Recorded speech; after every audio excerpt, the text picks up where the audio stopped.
Good evening dear student, তাড়াতাড়ি করে যুক্ত হয়ে যাবে। আজকে প্র্যাকটিস সেটে তোমাদের সামনে প্রশ্ন রয়েছে। তাড়াতাড়ি করে তোমরা প্রত্যেক দিনের মতো একই রকমভাবে আমি করার আগে প্রত্যেকটা প্রশ্ন করার চেষ্টা করবে।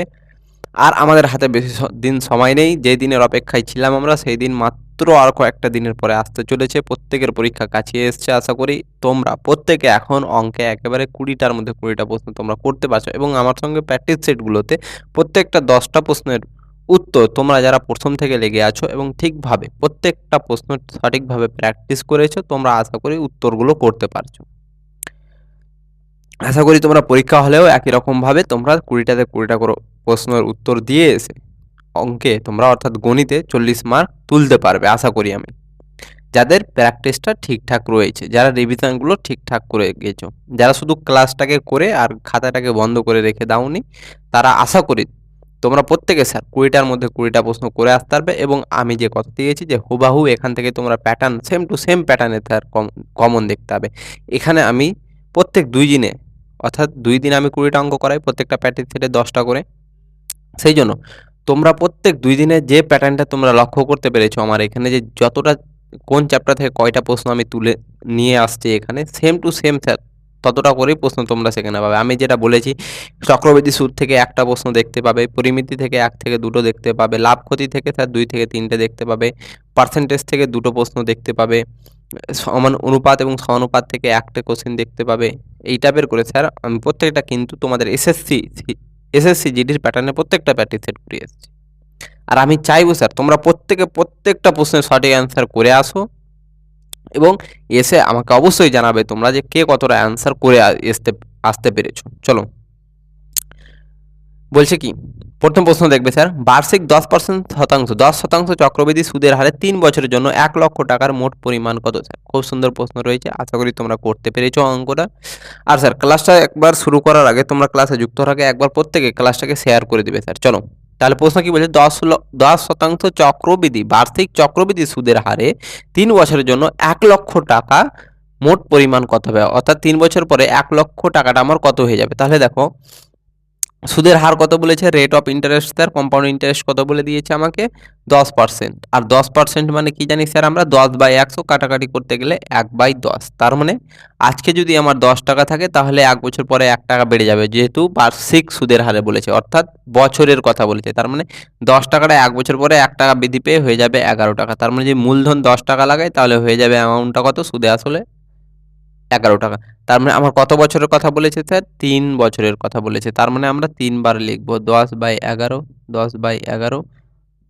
তাহলে দেখো এখানে 10, 10, 10, তাহলে গুণ করো, 10 গুণিত 10 গুণিত স্যার 10। আর এটা কত হয়ে যাবে? 11 গুণিত 11 গুণিত 11। তাহলে বলেছে 1 লক্ষ টাকার। তাহলে এখানে দেখো বলেছে 1 লক্ষ টাকা আমার 3 বছর পরে কত হয়ে যাবে? তাহলে 1 লক্ষ কয়টা শূন্য হবে? 5টা। 1, 2, 3, 4, 5, একক, দশক, শতক, হাজার, অযুত, লক্ষ। তার মানে এই টাকাটা আমার কত হবে? তার মানে দেখো আমরা এখানে কত মূলধন পাচ্ছি। আমরা দেখছি যে এই টাকাটা 3 বছর পরে কত হয়ে যাচ্ছে? এত হয়ে যাচ্ছে। তার মানে এই যে মূলধনটা, এই মূলধনের মানটা স্যার প্রশ্নে কত দেওয়া আছে আমার? 1 লক্ষ। তার মানে 10 গুণিত 10 গুণিত 10 এর মানটা স্যার কত? এত।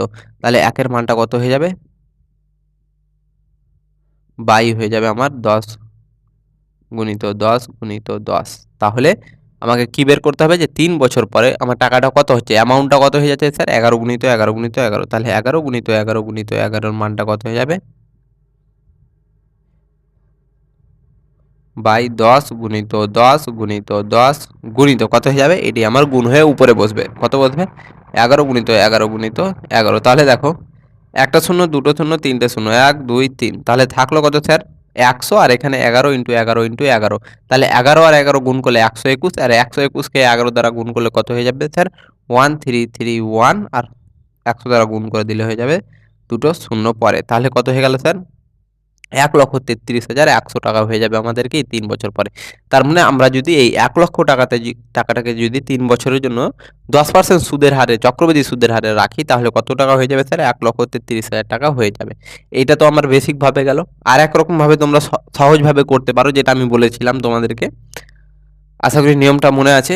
এত কিছু না করে দেখো, 10 টাকা থেকে 1 টাকা বৃদ্ধি পাচ্ছে। তার মানে 1 বছর পরে এই 10 টাকাটা স্যার কত হয়ে যাবে? 1 বছর পরে 1 টাকা বৃদ্ধি পেয়ে হয়ে যাবে 11 টাকা। এই 10 টাকাটা 1 বছর পরে বৃদ্ধি পেয়ে 11 টাকা হয়ে যাবে। তাহলে 1 লক্ষ টাকা 1 লক্ষ টাকা 1 বছর পরে কত হয়ে যাবে? 11/10। তাহলে 3 বছরের কথা 3 বছরের কথা বলেছে, তাহলে 3 বার গুণ করে দাও। তাহলে এখান থেকে 1 2 3 1 2 3 তাহলে থাকলো 100 গুণিত 11 × 11 121 ইন্টু 11 করলে কত হয়ে যাবে স্যার? 100 গুণিত 11 × 1 11 হাতে থাকলো 1 11 2 22 23 3 11 × 11 12 13 তাহলে গুণ করে দিলে 1 3 3 1 0 0 হয়ে যাবে আমাদের কি স্যার? উত্তর। তার মানে কত হয়ে যাবে? 1,33,100 টাকা হয়ে যাবে 3 বছর পরে। তোমরা এভাবেও করতে পারো, যেটা ইচ্ছা। কি রেট কত ছিল স্যার? 10%। 10% রেট মানে কি স্যার? 10% কথা হচ্ছে 1/10, অর্থাৎ 10 টাকা যদি আমার মূলধন হয় তাহলে 1 বছর পরে 1 টাকা সুদ হবে। তাহলে সুদে আসলে কত হয়ে যাবে? 10 আর 1 11। তার মানে 10 টাকাটাই 1 বছর পরে হয়ে যাচ্ছে 11। তাহলে 1 লক্ষ টাকাটা কত হবে 1 বছর পরে? 1 লক্ষ ইন্টু 11 বাই, আচ্ছা এটা 10 ছিল, 10 টাকে কাটলাম। তাহলে 1 বছর পরে হচ্ছে এত। তাহলে আমাকে 3 বছরের কথা বলেছে, তার মানে 3 বার গুণ করে দেব, ক্যালকুলেশন করব, হয়ে যাবে। এটা হচ্ছে সবচেয়ে সহজ পদ্ধতি। চলো পরের প্রশ্ন দেখবে স্যার। চলো পরের প্রশ্ন কি বলছে? 17 দ্বারা বিভাজ্য ক্ষুদ্রতম 3 অঙ্কের সংখ্যা এবং 34 দ্বারা বিভাজ্য বৃহত্তম 2 অঙ্কের সংখ্যার লসাগু কত হবে আমাকে জিজ্ঞাসা করেছে। তার মানে কত দ্বারা? 17 দ্বারা বিভাজ্য ক্ষুদ্রতম 3 অঙ্কের সংখ্যা। তার মানে 3 অঙ্কের সংখ্যা মানে কি স্যার? যার 3টা অঙ্ক রয়েছে, যেমন 100। 100তে কটা অঙ্ক রয়েছে? 1 2 3। তার মানে আমাকে দেখতে হবে ক্ষুদ্রতম, অর্থাৎ সবচেয়ে ছোট কোন সংখ্যাটা 100-র পরে সবচেয়ে ছোট কোন সংখ্যাটা আমার 17 দ্বারা ভাগ যায়। 17 দ্বারা কি 100 ভাগ যায়? তার মানে 100 তো ভাগ যায় না। তার মানে 100-র পরে দেখবো 101ও যায় না 17 দ্বারা ভাগ। তার মানে 102 দ্বারা যায় স্যার। 102কে আমরা 17 দ্বারা ভাগ করতে পারি। তার মানে 17কে যদি আমরা 102কে যদি 17 দ্বারা ভাগ করি তাহলে সম্পূর্ণরূপে ভাগ যাবে। তার মানে সবচেয়ে ক্ষুদ্রতম সংখ্যা আমরা কত পেলাম? 3 অঙ্কের 102, যেটা আমার 17 দ্বারা ভাগ যাবে। তাহলে 102 হয়ে গেল। এবার আমাকে কি বলছে? 34 দ্বারা বিভাজ্য বৃহত্তম 2 অঙ্কের সংখ্যা। তাহলে 34 দ্বারা বিভাজ্য 2 অঙ্কের, 2 অঙ্ক মানে কি? এই যে 50 51 11 10, এগুলো হচ্ছে 2 অঙ্ক, যার দুটো অঙ্ক থাকবে। তার মানে 34 দ্বারা ভাগ যাবে এমন 2 অঙ্কের বৃহত্তম সংখ্যা খুঁজে। তার মানে এর সঙ্গে যদি আমরা 2 গুণ করি তাহলে কত হয়ে যাবে স্যার? 68। তারপরে 68 আমার 34 দ্বারা ভাগ যাবে। এবার এর সঙ্গে যদি আমি 3 গুণ করি তাহলে কত হবে? 3 4 12 2, হাতে থাকলো 1, 3 3 9 আর 1 10। তাহলে কত হয়ে যায়? 3 4 12 2 হলে 1 3 9 10, 102 হয়ে যাচ্ছে। তাহলে দেখো তো স্যার, আমাকে বলেছে 2 অঙ্কের বৃহত্তম সংখ্যা। তাহলে 2 দ্বারা গুণ করছি তো 68 পাচ্ছি, 3 দ্বারা গুণ করছি তো 102 পাচ্ছি। তার মানে দেখো এটা তো আমার 3 অঙ্কের হয়ে গেল, কিন্তু বলেছে 2 অঙ্কের। তার মানে আমরা কোনটাকে নিব? 68। তবে 68 হয়ে যাবে কি আমাদের? 2 অঙ্কের সেই বৃহত্তম সংখ্যাটা, যেটা 34 দ্বারা আমার ভাগ যাবে। তার মানে আমরা পেয়ে গেলাম কত? 17 দ্বারা ভাগ যাবে এমন 3 অঙ্কের ক্ষুদ্রতম সংখ্যা 102, আর 34 দ্বারা ভাগ যাবে এমন 2 অঙ্কের বৃহত্তম সংখ্যা কত স্যার? 68। তাহলে এদের লসাগু বের করব। 102 আর 68 এর লসাগু করো স্যার। 2 দ্বারা, 17 দ্বারা, তাহলে কত হয়ে গেল স্যার? 2, 3 2 6, 6 2 12 আর 17 করলে হয়ে যাবে 204। কত হয়ে যাবে স্যার? 204 হয়ে যাবে আমাদের অ্যান্সার। 204 কোথায় রয়েছে স্যার? আচ্ছা হ্যাঁ 204। 17 34, 34কে যদি আমি 6 দ্বারা গুণ করি, 4 6 24 4, তাহলে 2 3 6 18 19 20, হ্যাঁ 204। তারপরে কত হয়ে গেল স্যার? লসাগুটা আমাদের লসাগু হয়ে গেল 204। তাহলে এই টাইপের অঙ্কগুলো স্যার আমরা কিভাবে করব দেখে নাও একবার। বলেছে 17 দ্বারা বিভাজ্য 3 অঙ্কের ক্ষুদ্রতম সংখ্যা। তাহলে 3 অঙ্ক মানে কি স্যার? 100-র পরে 999 পর্যন্ত হচ্ছে আমার 3 অঙ্কের সংখ্যা। তার মানে 3 অঙ্কের সংখ্যা। তাহলে 17 দ্বারা ভাগ যেতে হবে। তার মানে দেখো প্রথমেই দেখবো যে প্রথম 3 অঙ্কের ক্ষুদ্রতম সংখ্যা কি স্যার? 100। 100 কি 17 দ্বারা ভাগ যায়? যায় না। তারপরে দেখবো 101। 101 কি যায়? যায় না। বা তোমরা এভাবে করে দেখতে পারো, 17কে আমরা 5 দিয়ে গুণ করে দেখবো, যেন 100-র উপরে আসে, 100-র পরের সংখ্যা আসে। তাহলে 17কে ভাগ করে গুণ করে দেখবো কোনো সংখ্যা দ্বারা, যদি দেখবো যে দেখো 102 আসবে যেখানে, সেটা হয়ে যাবে আমার কি? সবচেয়ে ক্ষুদ্রতম। যেহেতু 100ও যায় না 17 দ্বারা ভাগ, 101ও যায় না, তারপরে কে যায়? 102 রয়েছে। তারপরে 102 যেহেতু আমার 17 দ্বারা ভাগ যাচ্ছে মানে ক্ষুদ্রতম সংখ্যাটা হয়ে যাবে স্যার 102। তাহলে 17 দ্বারা ভাগ যাবে 3 অঙ্কের ক্ষুদ্রতম সংখ্যা কত হয়ে যাবে স্যার 102। এবার বলছে 34 দ্বারা ভাগ যাবে এমন 2 অঙ্কের বৃহত্তম সংখ্যা। তাহলে 2 অঙ্কের বৃহত্তম সংখ্যা 34 দ্বারা ভাগ যাবে, মানে 34 এর সঙ্গে 1 গুণ করে দেখবো 34। তার মানে 3400 এখন ক্ষুদ্রতম হচ্ছে, 3400 সঙ্গে 2 গুণ করে দেখবো যেন 100-র উপরে না যায়। 100-র উপরে গেলে সেটা কি হয়ে যাবে 3 অঙ্কের হয়ে যাবে, আর আমাকে বলেছে 2 অঙ্কের। তাহলে 2 দ্বারা গুণ করব হবে 68। এবার 3 দ্বারা করব, 3 দ্বারা গুণ করে দেখবো, যদি দেখবো যে 100-র উপরে চলেছে তার মানে সেটা নিতে পারবো না। তার মানে কোনটা নিতে পারবো, তার আগেটা কত ছিল 68। তার মানে দুটো সংখ্যা পেয়ে গেলাম, তাদের লসাগু বের করবো, 204 পেয়ে যাবো আমরা উত্তর। চলো স্যার পরের অঙ্কে, আশা করি বুঝতে পেরেছো। চলো কি বলছে, মুন আচ্ছা মনু, মনু 2160 টাকায় দুটি ফ্যান কিনেছে। মনুর জায়গায় তুমি নিজেকে ধরো, তুমি 2160 টাকা দিয়ে, কত টাকা স্যার 2160 টাকা দিয়ে দুটি ফ্যান কিনেছো। দুটো ফ্যান কিনেছো যার জন্য তোমাকে দিতে হয়েছে 2160 টাকা, ভালো করে বুঝবে। এবার কি বলছে, একটি ফ্যান 15% লাভে, যার মধ্যে দুটি ফ্যান কিনেছো, যার মধ্যে একটি ফ্যান তুমি কি করছো স্যার 15% লাভে বিক্রি করছো, আর একটা ফ্যান কি করছে স্যার 9% ক্ষতিতে বিক্রি করছে। তার মানে তুমি কি করছো, একটা ফ্যান 15% লাভে বিক্রি করছো আর একটা 9% ক্ষতিতে বিক্রি করছো, অর্থাৎ লসে বিক্রি করছো। তারপরে কি বলছে, বিক্রি সে পুরো লেনদেনের লাভ বা ক্ষতি করে না, সে পুরো লেনদেনে, অর্থাৎ এই যে 15% লাভে একটা বিক্রি করলো, একটা 9% ক্ষতিতে বিক্রি করলো, তাহলে দেখতে পেলো যে তার কোনো লাভ হয়নি, কোনো ক্ষতিও হয়নি, অর্থাৎ যত টাকা কিনেছিল সে তত টাকা তার উঠে গেছে, বিক্রি করে সে তত টাকা পেয়ে গেছে, কোনো লাভ হয়নি, কোনো লস হয়নি।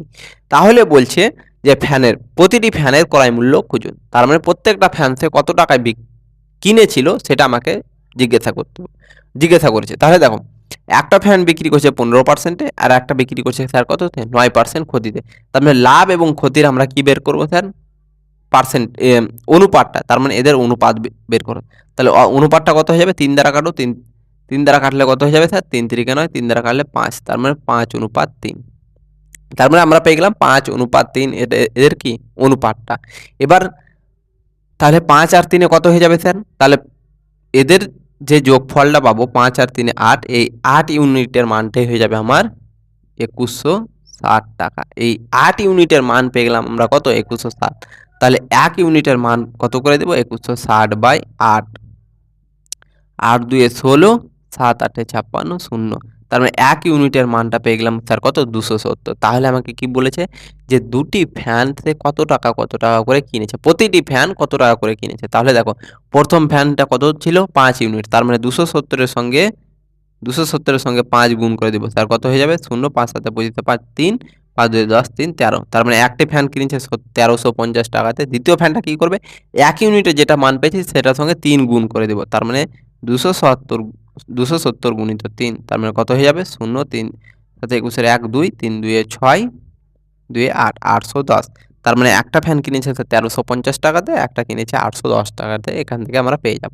আরেকবার বলে দিচ্ছি, 2100 টাকাতে দুটো ফ্যান কিনেছো, যার মধ্যে একটা 15% লাভে বিক্রি করছো, একটা 9% ক্ষতিতে। তাহলে আমরা দুটোর অনুপাতটা বের করব। তাহলে পেয়ে গেলাম 5:3।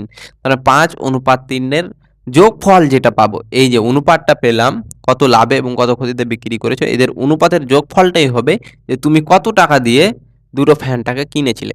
তার মানে 5 আর 3 হয়ে গেল 8, 8-এর মানটাই আমরা পেয়ে যাব কত 2160 টাকা। তাহলে 1 ইউনিটের মান কত পেয়ে যাব, কাটাকাটি করলে 270। এখানে 1 ইউনিটের মান যেটা পাবো সেটাকে আমরা গুণ করে দিব, একবার 5-এর সঙ্গে একবার 3-এর সঙ্গে। 5-এর সঙ্গে গুণ করলে পাবো 1350, আর 3-এর সঙ্গে গুণ করলে পাবো 810 টাকা। তার মানে একটা ফ্যান তুমি 1350-এ কিনেছো আর একটা 810-এ কিনেছো। এখান থেকে আমরা পেয়ে গেলাম ফ্যানের দাম। চলো পরের প্রশ্ন দেখবে স্যার।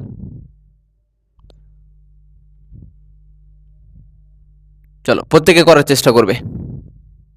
কি বলছে প্রশ্ন, একজন মানুষ 4 কিমি পার ঘন্টা বেগে 8 কিমি, 3 কিমি পার ঘন্টা বেগে 12 কিমি, 2 কিমি পার ঘন্টা বেগে 18 কিমি দূরত্ব অতিক্রম করছে। মোট যাত্রায় তার গড় গতি কত? 2 দশমিক সংখ্যা পর্যন্ত আমাদেরকে নিতে হবে উত্তরটা। তাহলে আশা করি তোমরা করতে পারবে স্যার, প্রত্যেকে করে দেখাও। চলো দেখি, 30 সেকেন্ড সময় দিব, তোমরা প্রত্যেকে করে দেখাবে স্যার। অঙ্কটা খুব সহজ প্রশ্ন রয়েছে, আমি এর আগের দিন কিন্তু তোমাদেরকে এই টাইপের অঙ্ক করিয়েছি। চলো প্রত্যেকে করবে।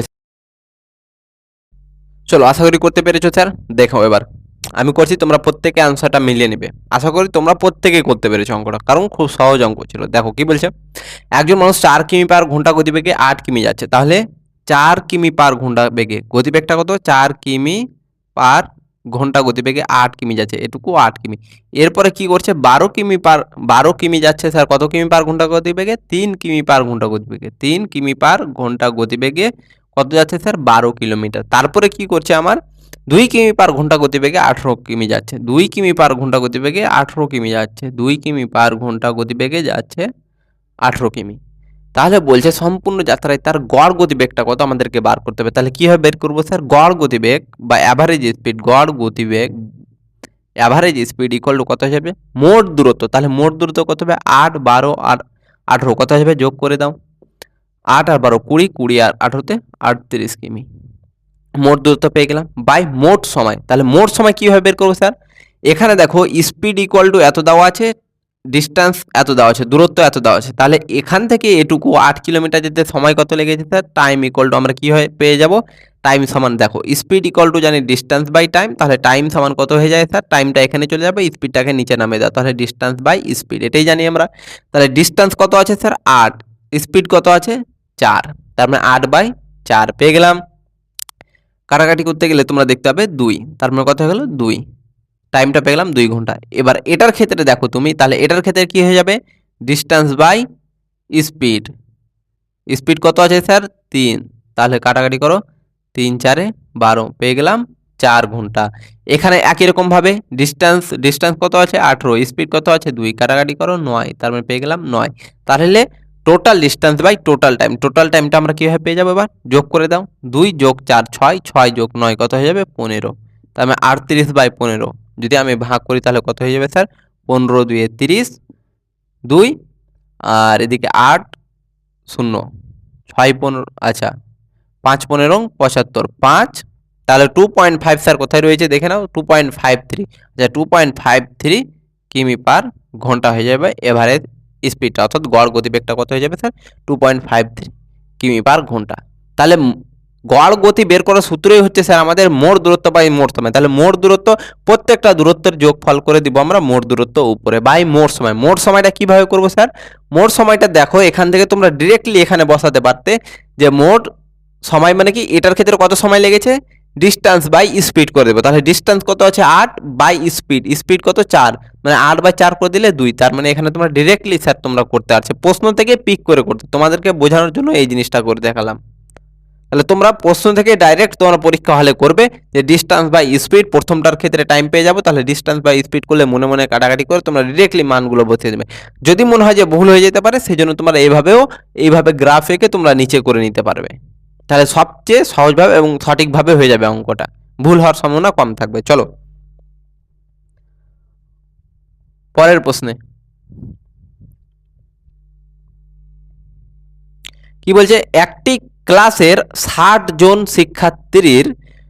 শিক্ষার্থী গণিত পরীক্ষায় অংশ নিয়েছিল। একটি ক্লাসে কতজন? 60 জন। 60 জন অর্থাৎ কত স্যার? 60, অর্থাৎ 60 জন শিক্ষার্থী গণিত পরীক্ষায় অংশগ্রহণ নিয়েছিল। তার মধ্যে বলছে 25 জন শিক্ষার্থী 96 গড় স্কোর পেয়েছে। 25 জন, এই যে 60 জনের মধ্যে কতজন স্যার? 25 জন পেয়েছে গড়ে কত স্যার? গড়ে পেয়েছে আমার 96, গড়ে পেয়েছে 96। তাহলে মোট কত পাবে? আমি কি বলেছিলাম আগের দিন, যে গড়ের সঙ্গে যদি আমরা লোক সংখ্যাটাকে গুণ করে দিই তাহলে আমরা মোট পেয়ে যাব। তাহলে 25 জন গড়ে 96 করে পেয়েছে, তাহলে মোট কত পেয়েছে? 25 × 96 পেয়ে গেলাম, এটা গড় স্কোর। তাহলে কত হয়ে যাবে স্যার? 2400, আচ্ছা 30, আচ্ছা 2400 হয়ে যাবে। এবার আমাকে কি বলছে, যে বাকি ছাত্ররা 84 গড় স্কোর পেয়েছে। বাকি ছাত্ররা কত পেয়েছে স্যার? বাকি ছাত্ররা 84 গড় পেয়েছে। তাহলে বাকি কত রয়েছে? 60-এর মধ্যে 25 জন 96 করে গড় পেয়েছিল, তাহলে বাকি রয়েছে কত? 60 থেকে 25 বাদ দিয়ে দাও, 35 জন। 35 জন কত করে পেয়েছে স্যার? 84 করে, তাহলে 84 করে পেয়েছে। তাহলে কত পাবে স্যার? আচ্ছা তাহলে মোট এত পেয়েছে, 35 জন মোট এত নম্বর পেয়েছে, 35 ইন্টু করে দিব গড়টা, তাহলে পেয়ে গেলাম 35 জনের, অর্থাৎ বাকি জয়জন ছিল তাদের মোট নম্বরটা। তাহলে এখান থেকে স্যার আমরা কিভাবে বের করব গড়টা? গড় বের করার নিয়ম কি? মোট নম্বর বাই মোট শিক্ষার্থী। তাহলে মোট নম্বর কত স্যার? এখানে 25 × 96 প্লাস হয়ে যাবে কত? 35 ইন্টু 84 বাই কতজন শিক্ষার্থী রয়েছে স্যার? 60 জন। তাহলে 60 দ্বারা ভাগ করে দিব, ক্যালকুলেশন করব স্যার। প্রত্যেকে আমাকে অ্যান্সারটা করে দেখাবে যে ক্যালকুলেশন করে কত উত্তর হবে। এটা হয়ে যাবে আমার 2400, আর এটা গুণ করলে কত হবে তোমরা বলবে প্রত্যেকে। করে 60 দ্বারা ভাগ করব, করে যেটা অ্যান্সার হবে সেটা হবে আমাদের উত্তর। তাহলে কিভাবে করলাম, যে 60 জন শিক্ষার্থী ছিল, যার মধ্যে 25 জন গড়ে পেয়েছে 96, তাহলে মোট কত পেয়েছে? 25 ইন্টু 96 করে দিব, মোট নম্বর পেয়ে যাব। 25 জনের মোট নম্বর পেয়ে গেলাম। এটা মিটিয়ে দিই আমি। এখান থেকে তার বাকি ছাত্ররা পেয়েছে 84 করে গড়, তার মানে বাকি কত রয়েছে? 60-এর মধ্যে 25 জন বাদ দিয়ে দাও, রয়েছে 35 জন। 35 জন গড়ে 84 করে পেয়েছে, তাহলে মোট কত পেয়েছে? 35 ইন্টু 84, তাহলে মোট নম্বর সবার এই 60 জনের মোট নম্বর কত হয়ে যাবে? এটা প্লাস এটা, তাহলে এটা প্লাস এটা। এবার গড় বের করতে বলেছে, তাহলে গড় কীভাবে বের করব? মোট নম্বর, তাহলে দুইটা দলের মোট নম্বর যোগ করে দিলাম, বাই কতজন রয়েছে স্যার? টোটাল 60 জন। 60 দ্বারা ভাগ করে দিব, ক্যালকুলেশন করব, উত্তর যেটা পাবো আমরা হয়ে যাবে সেটাই। তাহলে আশা করি তোমরা করতে পারবে, এখান থেকে করে প্রত্যেকে অ্যান্সার জানাবে। চলো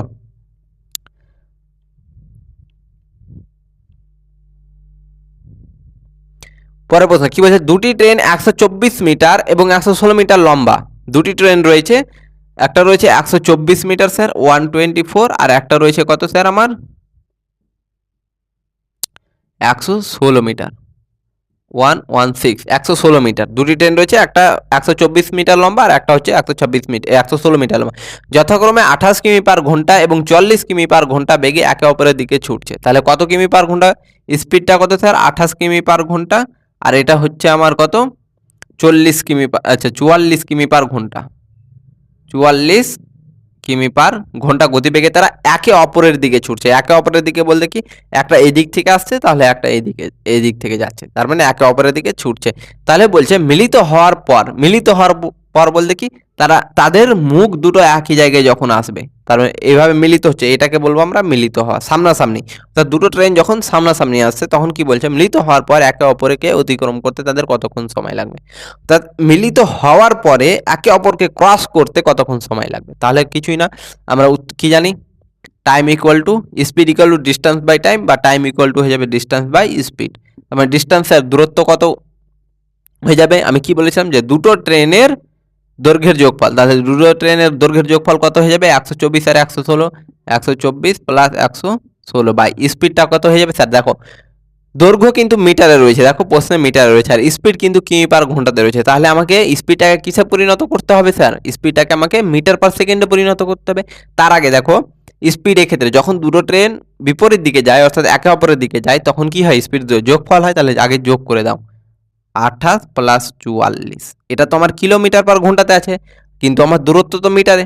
আর আমরা জানি যে দূরত্ব যদি মিটারে থাকে তাহলে কিমি পার ঘন্টা অর্থাৎ বেগটাকে আমরা মিটার পার সেকেন্ডে তৈরি করতে হবে। সেই জন্য দেখো কিলোমিটার থেকে যদি আমরা মিটার পার সেকেন্ডে যাই, তাহলে কত দ্বারা গুণ করি স্যার? 5/18 দ্বারা গুণ করে দিই, তাই তো? তাহলে দেখো 6 আর 4 0, 2 3 4, 1 আর 1 2, 240। তার মানে পেয়ে গেলাম কত স্যার? 240 বাই 8 4 12 2 হাতে হলো 1 7 2 4 2 6 7 গুণিত 5/18। তার মানে দেখো 5 18 72, 4 18 72, আর এদিকে দেখো 4 দ্বারা 4 6 24 0, আর 5 12 60। তাহলে কত পেয়ে গেলাম স্যার? 12 সেকেন্ড। যেহেতু স্পিড ছিল মিটার পার সেকেন্ড আমি পরিণত করে দিয়েছিলাম, সময়টাও পেয়ে যাব কত স্যার? সেকেন্ডে। তার মানে কত হয়ে গেল? 12 সেকেন্ড উত্তর হয়ে গেল স্যার। আমাদের উত্তরটা কত হয়ে যাবে স্যার? 12 সেকেন্ড হয়ে যাবে আমাদের উত্তর। আশা করি বুঝতে পেরেছো। চলো পরের প্রশ্ন। তাহলে যখনই একটা ট্রেন একে অপরের বিপরীতে আসবে, দুটো ট্রেন যখন একে অপরের বিপরীতে আসবে, তাহলে ফর্মুলা কি স্যার? দুটো ট্রেনের যোগফল বাই তাদের স্পিডের যোগফলটা। স্পিড যদি আমার দূরত্ব যদি মিটারে থাকে, স্পিডটাকেও আমরা কি করব? মিটার পার সেকেন্ডে পরিণত করব। চলো পরের প্রশ্ন পড়বে। কি বলছে? সানুর পেটিএম ওয়ালেটে 500 আছে, 500 টাকা আছে। এবার কি বলছে? তিনি প্রথমে তার ব্যালেন্স 20% এবং তারপর 25% বাড়িয়েছে। প্রারম্ভিক ভারসাম্যের তুলনায় ভারসাম্য শতকরা বৃদ্ধি কত খুঁজি। অর্থাৎ এই যে পরপর একবার বাড়িয়েছে 25% আর একবার বাড়িয়েছে কত? 20%। যদি 20% আর 25% না বাড়িয়ে একেবারে কত বাড়ালে সেই পরিমাণ টাকাটা বৃদ্ধি পেত। অর্থাৎ একক বৃদ্ধির কথা জিজ্ঞাসা করছি। যেমন আমরা পরপর ছাড়, ধারাবাহিক ছাড়ে দেখছিলাম যে প্রথমে এত পার্সেন্ট ছাড় দিচ্ছে, তারপরে এত পার্সেন্ট ছাড় দিচ্ছে, তাহলে দুটি পরপর ছাড় না দিয়ে কত পার্সেন্ট একক ছাড় দিতে গেলে, অর্থাৎ একটাই যদি ছাড় দিত, তাহলে দুইবার ছাড় দেওয়ার পরে সে যত টাকাটা ছাড় পেয়েছে একবার ছাড় দিলে সেই টাকাটা ছাড় পেত। এই টাইপের সেম টু সেম স্যার সেই টাইপের প্রশ্ন। তাহলে দেখো 20% প্রথমে বাড়িয়েছে, তাহলে 20% মানে কি স্যার 1/5, অর্থাৎ 20/100 কাটাকাটি করতে গেলে 1/5 পাবো। তারপরে 25% মানে কত হয়ে যাবে 1/4। তার মানে দেখো প্রথমে ছিল 5 টাকা, তার মধ্যে 1 টাকা বাড়িয়েছে, তাহলে কত টাকা হয়ে গেছে 6 টাকা। তারপরে ছিল 4 টাকা, তার মধ্যে 1 টাকা বাড়িয়েছে, তাহলে কত টাকা হয়ে গেছে তার 5 টাকা। তাহলে দেখো এটা আগে আর এটা এখন। তার মানে দেখো আগে কত ছিল স্যার, গুণ করে দেয়, 4 5 20 আর এখন 5 6 30। তার মানে দেখো আগে 20 ছিল, এখন 30 ছিল আছে, তার মানে কত বাড়িয়েছে স্যার 10 বাড়িয়েছে। কত থেকে স্যার 20 থেকে, তাহলে 100 তে কত,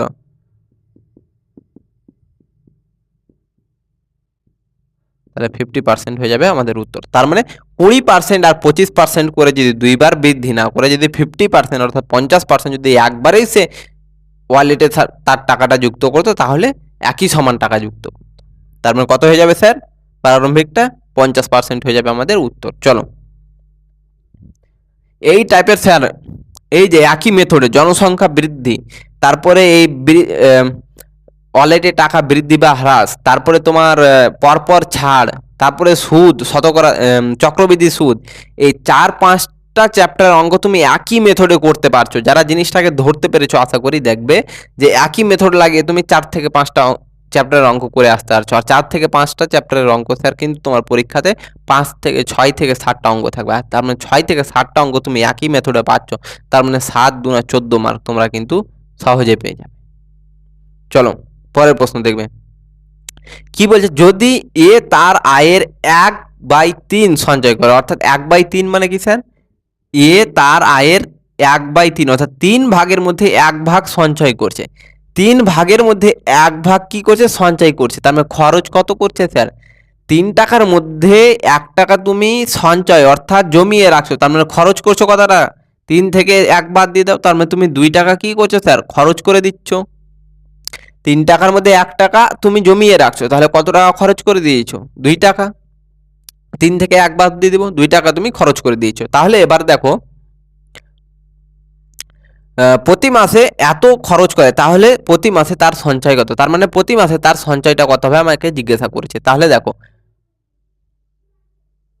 আচ্ছা, তাহলে এখান থেকে স্যার কত হয়ে যাবে, তাহলে 2 ইউনিটটা কি হচ্ছে স্যার আমার খরচ হচ্ছে। আর এই খরচটা স্যার আমার প্রশ্নে কত বলে দিয়েছে, খরচটা প্রশ্নে বলে দিয়েছে কত 15,600, 15,600। তার মানে এখানে দেখো 3 ভাগের 1 ভাগ সঞ্চয় করছে, তার মানে বাকিটা কি করছে খরচ করছে, 3 থেকে 1 বাদ দিলাম 2, 2টা আমার কি করছে খরচ। আর এই খরচটা কত করছে প্রশ্নে আমার বলে দিয়েছে 15,600। তার মানে 2 ইউনিটের মান যদি 15,600 হয়, তাহলে বলেছে তার সঞ্চয়টা কত, তার মানে সঞ্চয় কত ছিল স্যার 3 ভাগের 1 ভাগ সঞ্চয় করছে, তার মানে এই একের মানটা কত হয়ে যাবে 15,600 ডিভাইডেড 2 করে দিলে কত হয়ে যাবে 7,800 টাকা সে কি করছে সঞ্চয় করছে। তার সঞ্চয়টা কত পেয়ে যাবে স্যার 7,800। 3 ভাগের মধ্যে 1 ভাগ করছে সঞ্চয়, তার মানে বাকিটা কি করছে খরচ। খরচ কত হয়ে যাবে 3 থেকে 1 বাদ দিয়ে দিলাম 2, 2 করছে কি স্যার খরচ। তার মানে এই 2টা যদি খরচ করে তাহলে সঞ্চয় কত করবে 1। তাহলে 2 এর মান যদি আমার প্রশ্নে বলে দিয়েছে 15,600, তাহলে 1 এর মান হয়ে যাবে 7,800। উত্তর হয়ে যাবে আমাদের 7,800। চলো পরের প্রশ্ন দেখবে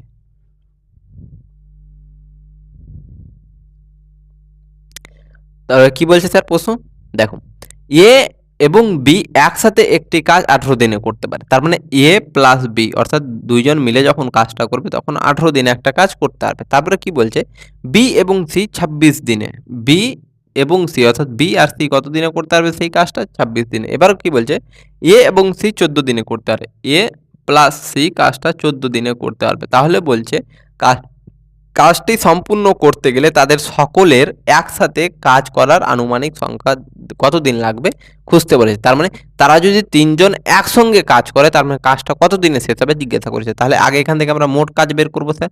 মোট কাজ কীভাবে বের করি, মোট কাজ বের করি আমরা প্রত্যেকটা লসাগু করে। তাহলে লসাগু করে দাও 18, 26 আর 14 লসাগু, 2 দ্বারা 9, 2 দ্বারা 13, 2 দ্বারা 7, 7 হয়ে গেল। তার মানে কত হয়ে যাবে স্যার 9 দিয়ে 18, 18 আর 7, আচ্ছা 9 2 18 গুণিত 2 দ্বারা 9 13 7, তার মানে আর তো যায় না, তার মানে কত হলো 9 2 18 গুণিত 3 7 21 1 হাতে থাকলো কত স্যার 2, সাথে 7 2 9, তার মানে 91 কে যদি 18 দ্বারা গুণ করে দিই কত হয়ে যাবে স্যার 8 একে 8 8 9 72 1 9, তাহলে কত হয়ে যাবে 8 2 একে 3 আর 9 আর 7 7 7 14 15 16 16 1638 ইউনিট হয়ে যাবে কি স্যার 1638 ইউনিট হয়ে যাবে আমাদের টোটাল কাজ।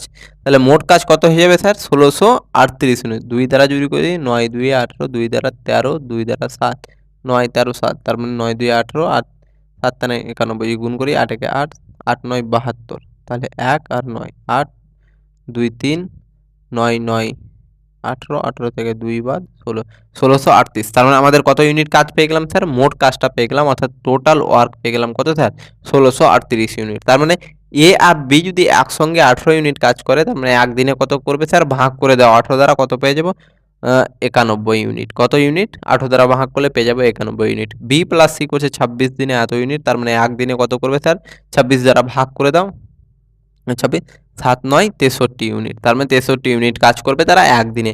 এ প্লাস সি করছে 14 দিনে, আমার কত ইউনিট কাজ 1638, তার মানে একদিনে কত করবে স্যার ভাগ করে দাও 14 দ্বারা পেয়ে যাবো 3 9 7 7 2 9 9 10 11 117 ইউনিট। তার মানে এ প্লাস বি 18 দিনে করছে এত ইউনিট, একদিনে কত করবে স্যার ভাগ করে দিব 18 দ্বারা পেয়ে যাবো 91 ইউনিট। বি প্লাস সি করছে 26 দিনে এত ইউনিট, তার মানে একদিনে কত করছে ভাগ করে দিব 63 ইউনিট পেয়ে যাবো। এ প্লাস সি 14 দিনে করছে 1638 ইউনিট, তার মানে একদিনে কত করছে 117 ইউনিট করে। তার মানে A plus B B plus B A plus C এর একদিনের কাজের মানটা পেয়ে গেলাম 91 63 117। তাহলে তিনজনের একদিনের কাজটাকে যোগ করে দাও A plus B plus B plus C plus A plus C সমান কত হয়ে যাবে স্যার 91 63 আর 117, তার মানে 91 প্লাস 63 প্লাস 1 1 7, তার মানে কত হয়ে যাবে স্যার দেখো এ এখানে আছে, আচ্ছা এ প্লাস সি ছিল, এ এখানে আছে এ এখানে আছে, তাহলে কটা হয়ে যাবে এ প্লাস এ হয়ে যাবে 2a, বি প্লাস বি কত হয়ে যাবে 2b, সি প্লাস সি হয়ে যাবে স্যার 2c, অর্থাৎ 2a plus 2b plus 2c সমান কত হয়ে যাবে স্যার দেখো 117 117 3 আর 7 হয়ে গেল 20 120, তার মানে 180 180 আর 90 কত হয়ে যাবে স্যার 8 আর 16 17 270 270 আর 71 271 হয়ে যাবে আমাদের যোগফল। 7 3 10 আর 1 11 1 তাহলে 2 6 7 7 7 14 15 16 আর 1 17 7 তাহলে 1 1 আর 1 2, তার মানে 271 হয়ে গেল। তার মানে এখান থেকে আমরা 2টাকে কমন নিয়ে নেব, তাহলে থাকবে কি এ প্লাস বি প্লাস সি, যার মানটা হয়ে যাবে স্যার কত 271, তার মানে A plus B plus C এর ভ্যালুটা কত হয়ে যাবে স্যার 271/2, তার মানে A plus B plus C তারা একদিনে কত ইউনিট কাজ করতে পারছে স্যার 271/2 ইউনিট, তার মানে এত ইউনিট কত দিনে করতে পারবে এটা দ্বারা ভাগ করে দাও, তার মানে এটা বাই 271/2 বাই 2টা উপরে চলে যাবে গুণ হয়ে উপরে 271 নিচে 2 হতো 2টা উল্টে গিয়ে উপরে চলে যাবে, তার মানে এখান থেকে আমরা ক্যালকুলেশন করে যেটা পাবো সেটা হয়ে যাবে আমাদের উত্তর। তোমরা প্রত্যেকে এই উত্তরটা করে আমাকে জানাবে যে কত উত্তর আসে 271।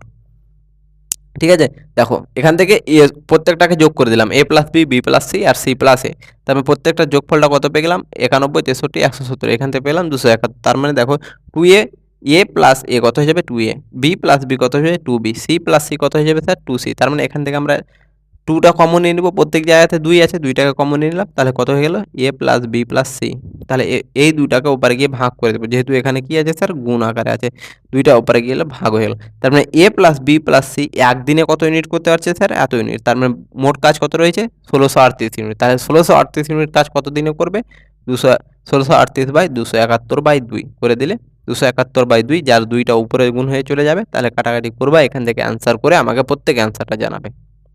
চলো পরের প্রশ্ন,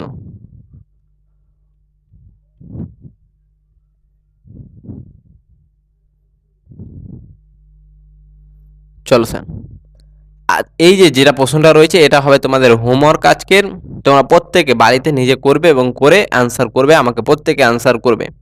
একেবারে সহজ প্রশ্ন রয়েছে, পরপর ছাড় থেকে এই টাইপের অলরেডি আমরা 2টো বা একটা অঙ্ক করলাম আজকের প্র্যাকটিস সেটে, আমি দেখতে চাই যে তোমরা কে কে এই অ্যান্সারটা করতে পারছো। তোমরা প্রত্যেকে করবে। কি বলেছে? একক ছাড় যা 20%, 22% এবং 25% পরপর 3টি ছাড়ের অর্থাৎ ডিসকাউন্টের সমতুল্য। অর্থাৎ 20%, 22% আর 25% ছাড় না দিলে একেবারে কত পার্সেন্ট ছাড় দিলে সেটা এই 3টে ছাড়ের সমান হবে আমাকে জিজ্ঞাসা করেছে। তাহলে প্রত্যেকে করবে। যেভাবে আমি বললাম একটু আগেই, সেভাবে করে তোমরা প্রত্যেকে আমাকে অ্যান্সার করবে। তাহলে আশা করি আজকের ক্লাসটা তোমাদেরকে ভালো লেগেছে। ভালো লাগলে অবশ্যই তোমরা ক্লাসটাকে লাইক করে দেবে। আমাদের হাতে আর বেশি দিন সময় নেই। আমরা 1 তারিখ পর্যন্তই করব এসএসসি জিডির ক্লাস। এসএসসি জিডির প্র্যাকটিস সেট আমাদের 1 তারিখে শেষ হয়ে যাবে এবং তোমাদের 8 তারিখ থেকে বোধহয় পরীক্ষা বা কত তারিখ থেকে আছে তোমরা অবশ্যই আমাকে জানিয়ে দেবে একবার কত তারিখে পরীক্ষা আছে। পরীক্ষার আগে একটা ম্যারাথন ক্লাস হবে। ম্যারাথন ক্লাসে হবে রিভিশন ক্লাস। সেই রিভিশন ক্লাসটা খুবই গুরুত্বপূর্ণ ক্লাস হবে। সেই ক্লাসে আমরা ডিসকাশন করব কোনগুলো স্যার না, পুরো প্র্যাকটিস সেটে আমরা এতদিন যা শিখলাম সেখান থেকে আমরা সবচেয়ে গুরুত্বপূর্ণ প্রত্যেকটা প্রশ্ন, যেগুলো একটু হার্ড রয়েছে, যেগুলো আবার নিউমেরিক টাইপের প্রশ্ন রয়েছে, প্রত্যেকটা প্রশ্ন আমরা রিভিশন একটা ম্যারাথন ক্লাসে 2 থেকে 2.5 ঘন্টার ক্লাসে আমরা ম্যারাথন ক্লাস চালাবো, যেখানে রিভিশন করব। প্রত্যেকটা প্রশ্ন আমরা রিভিশন করব। প্রত্যেকটা প্র্যাকটিস সেট থেকে 3টা 2টা 3টে 2টো এইভাবে করে নিয়ে আমরা একটা রিভিশন ক্লাস করাবো। তাহলে প্রত্যেকে তোমরা কিন্তু সেই রিভিশন ক্লাসে যুক্ত হবে। এখন তো ক্লাস চলবেই, তোমাদের ডেলি ক্লাস চলবে 1 তারিখ পর্যন্ত। 1 তারিখের পরে তোমাদের যে ফাঁকা টাইমটা থাকবে তোমরা একেবারে মনোযোগ সহকারে আর কোনো জায়গাতে এদিক ওদিক দৌড়ে বেড়ানোর দরকার নেই। যা আমি করেছি প্রত্যেকটা জিনিস একবারে রিভিশন করে যাবে, প্র্যাকটিস করে যাবে। মক টেস্ট যেখান থেকে পারো সেখান থেকে দেবে। তোমরা বেশি মক টেস্ট দেবে, আমি প্রথম থেকে কথাটা বলে আসছি। আর আমি তোমাদের জন্য রিভিশন ক্লাসটা নিয়ে আসবো, সেখানে তোমাদের কিছু একটা সাহায্য হবে অবশ্যই। আশা করি যে কতগুলো আমরা যা শিখেছি প্রত্যেকটা জিনিস আমরা একবার রিভিশন করে নিব। তাহলে চলো আবার দেখা হবে তোমাদের সঙ্গে পরবর্তী ক্লাসে। ততক্ষণের জন্য সুস্থ থাকো, ভালো থাকো। জয় হিন্দ, জয় ভারত।